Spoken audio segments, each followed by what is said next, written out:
Assalamualaikum warahmatullahi wabarakatuh. Halo teman-teman, kita pada hari ini akan membahas soal statistika 1. Kita langsung saja ke soal yang kedua atau yang pertama yaitu data berikut ini menunjukkan misalnya pengeluaran per minggu untuk konsumsi 0,000 rupiah dari 60 rumah tangga di Tasikmalaya.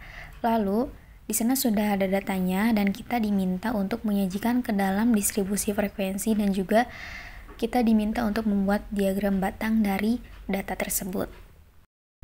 Baik, sebelum kita membuat tabel distribusi frekuensi dan diagram batang, kita harus mencari terlebih dahulu rentang banyak kelas dan panjang kelas, yang dimana di sini rentang dengan rumus R sama dengan X max dikurangi X min atau angka terbesar dikurangi angka terkecil yang ada di data tersebut, yaitu R sama dengan 73 dikurangi 11 yaitu 62.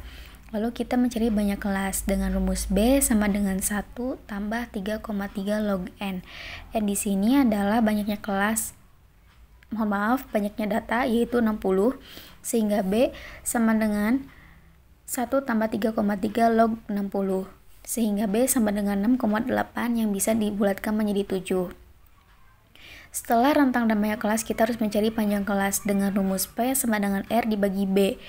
R ini adalah hasil dari rentang dan B adalah hasil dari banyak kelas, sehingga P sama dengan 62 dibagi 7 sehingga P sama dengan 8,8 yang bisa dibulatkan menjadi 9. Oke, setelah kita mengetahui rentang banyak kelas dan panjang kelas, kita langsung saja sajikan ke dalam tabel distribusi frekuensi. Nah, di sini ada dua kolom, yaitu kolom data dan juga frekuensinya. Di dalam kolom data kita sajikan terlebih dahulu angka yang paling terkecil yaitu 11. Nah, untuk ke bawahnya yaitu selisihnya 9. Kenapa 9? Karena panjang kelasnya 9. Jadi 11 ditambah 9 20. 20 ditambah 9 29 dan begitu seterusnya. Dan untuk yang 19 itu dari 20 dikurangi 1. Dan untuk ke bawahnya masih sama yaitu selisih 9 karena panjang kelasnya 9. Nah, untuk di kolom frekuensi ini adalah jumlah angka dari 11, antara 11 dan 19 itu di data tersebut itu ada 6 angka atau 6 data. Di 20, di kisaran 20 sampai 28 itu ada 14 angka dan seterusnya. Dengan meraih total 60 sesuai dengan jumlah data. Setelah kita menyajikan ke dalam tabel distribusi frekuensi, kita juga diminta ke dalam diagram batang.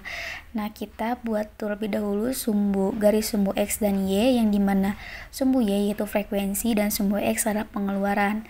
Nah, kita sajikan saja frekuensinya sampai 16, sampai angka yang terbesar di dalam frekuensi, dan juga pengeluarnya atau datanya. Nah, kita sesuaikan dengan tabel frekuensi yang ada di atas tadi, yaitu dengan data 11 sampai 19 yaitu frekuensinya 6 dan begitu pun seterusnya. Dan ini harus dipastikan benar-benar sama dengan data tabel frekuensi, distribusi frekuensi. Baik, untuk soal yang pertama sudah selesai, kita lanjut ke soal yang berikutnya. Nah, di sini masih berkaitan dengan soal yang sebelumnya, yaitu berdasarkan hasil dari nomor 2 tadi, kita diminta untuk menghitung besarnya rata-rata atau min dari pengeluaran untuk konsumsi per minggu, dan juga kita diminta untuk menghitung simpangan bakunya. Baik, nah sebelum kita masuk untuk menghitung rata-rata dan juga menghitung simpangan baku, kita harus membuat tabel seperti ini terlebih dahulu. Di sini ada kolom data frekuensi XI, FVXI, CI, CI kuadrat, FICI dan FICI kuadrat. Nah, di sini untuk data dan frekuensi ini bisa kita ambil dari kolom data distribusi frekuensi yang ada di nomor sebelumnya. Nah, untuk XI ini 15 itu dari angka tengah 11 sampai 19 itu angka tengahnya 15. Untuk angka tengah dari 20 sampai 28 itu angka tengahnya 24 dan begitu seterusnya. Untuk FXI adalah frekuensi dikali XI, 6 dikali 15 sama dengan 90. Untuk 14 dikali 24 hasilnya 336 dan begitu seterusnya. Nah, untuk kolom CI yaitu kita pertama-tama harus mencari terlebih dahulu angka yang terbesar yang ada di kolom frekuensi. Di sini angka terbesarnya itu 16, sehingga kita sajikan 0 di baris 16. Untuk ke atas yaitu negatif, lambangnya, untuk ke bawah itu positif. Dan berurutan. Jadi untuk ke atasnya negatif 1, negatif 2, untuk ke bawahnya 1, 2, 3, 4. Nah, untuk CI kuadrat yaitu angka-angka yang ada di kolom CI dikuadratkan. Negatif 2 dikali negatif 2 sama dengan 4. Negatif 1 kali negatif 1 sama dengan 1. Dan begitu pun seterusnya. Nah, untuk kolom FICI yaitu berarti frekuensi dikali kolom CI, yaitu 6 dikali negatif 2 sama dengan 12, negatif 12. Untuk 14 dikali negatif 1 yaitu negatif 14. 16 dikali 0 sama dengan 0 dan sampai seterusnya dengan total 13. Untuk FICI kuadrat yaitu frekuensi dikali CI kuadrat, yang dimana 6 dikali 4 sama dengan 24, 14 dikali 1 sama dengan 14, 16 dikali 0 sama dengan 0, dan begitu pun seterusnya dengan meraih total 121.